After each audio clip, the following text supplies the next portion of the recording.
Hi, I'm Annabelle Perez, and today I'm going to be going over medical terminology for urology. So first off, urology is a study of the urinary system, urine, and other related structures.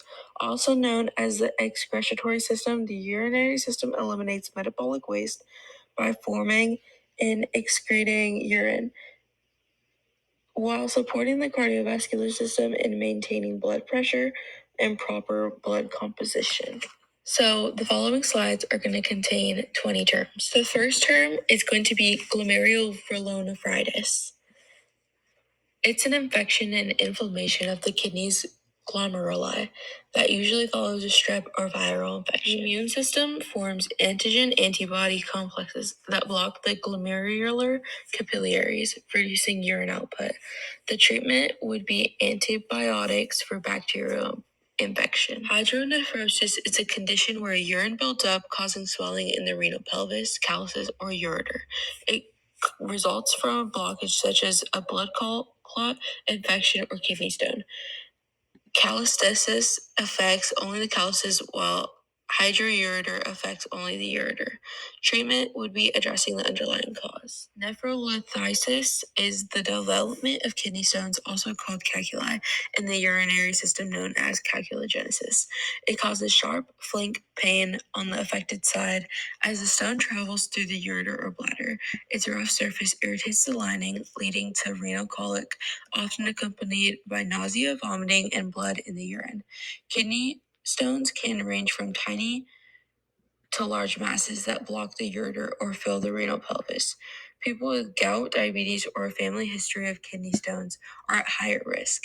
These stones are commonly made of magnesium, calcium, or uric acid crystals. Prevention includes drinking plenty of water, limiting cola and foods in high oxalates, and reducing sodium intake.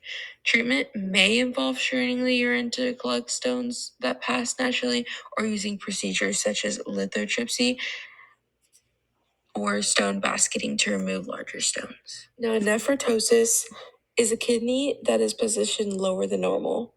It may involve surgery in some cases, but it is often discovered incidentally on a pelvic x-ray and requires no immediate intervention. Nephrotic syndrome is damage to the pores of the glomerular capillaries, which allows large amounts of protein to leak into the urine and reduces protein levels in the blood.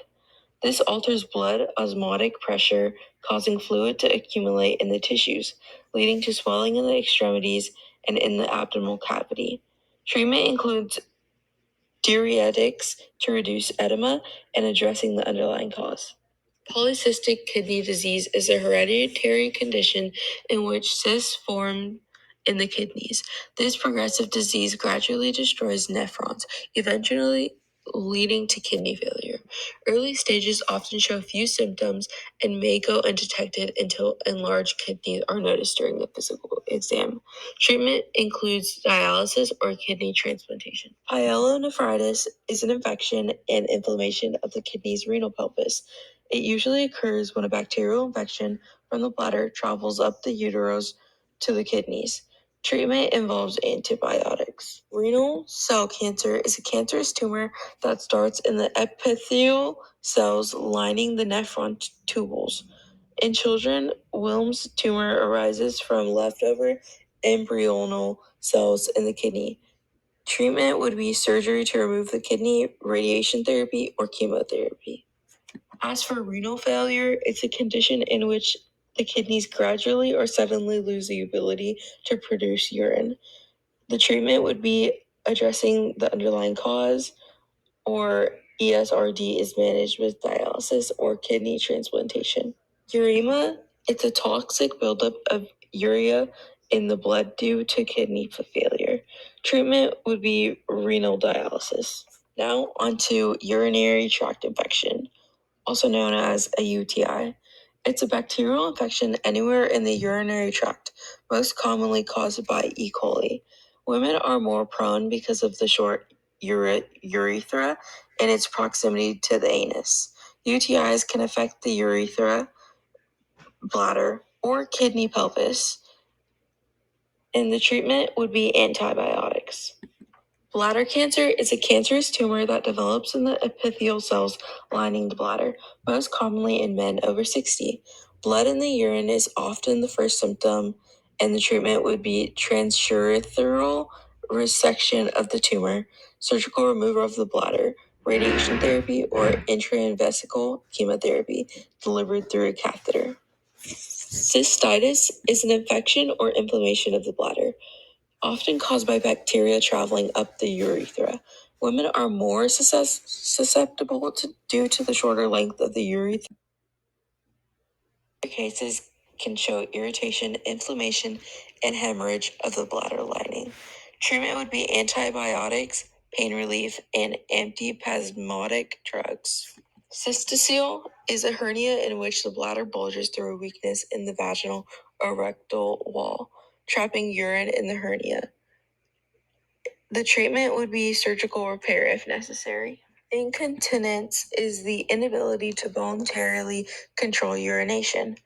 Causes include spinal cord injury, prostate surgery, unconsciousness, dementia, or stress urinary incontinence from weak pelvic floor muscles due to childbirth or menopause. Symptoms include urine leakage when coughing, sneezing, or lifting heavy weights. Treatment would be addressing the underlying cause. In women, pelvic floor strength can be improved with Kegel exercises, bladder training, or vaginal sling surgery. Neurogenic bladder, a condition in which the bladder cannot empty properly due to nerve damage or loss of innervation. Causes include spinal cord injury, spina bifida, multiple sclerosis, or Parkinson's disease. Treatment would be regular catheterization as the bladder cannot contract to expel urine. Overactive bladder is a condition characterized by urinary urgency and frequency caused by involuntary bladder contractions as it fills. Also called urge incontinence, treatment would be medications to control bladder contractions. Urinary retention is the inability to empty the bladder completely, caused by an obstruction such as an enlarged prostate or kidney stone, nerve damage, or certain medications. Even when the bladder contracts, a significant amount of urine may remain. Treatment would be addressing the underlying cause. Vesicovaginal fistula is an abnormal passage connecting the bladder to the vagina, causing continuous leakage of urine into the vagina and out of the body. Treatment would be surgical repair. Urethritis is an infection or inflammation of the urethra. Non-gonoccal urethritis is caused by chlamydia trachomatis, the bacteria responsible for chlamydia. Non-specific urethritis can result from bacteria, chemical irritation, or trauma. Treatment involves addressing the underlying cause with antibiotics used for bacterial infections.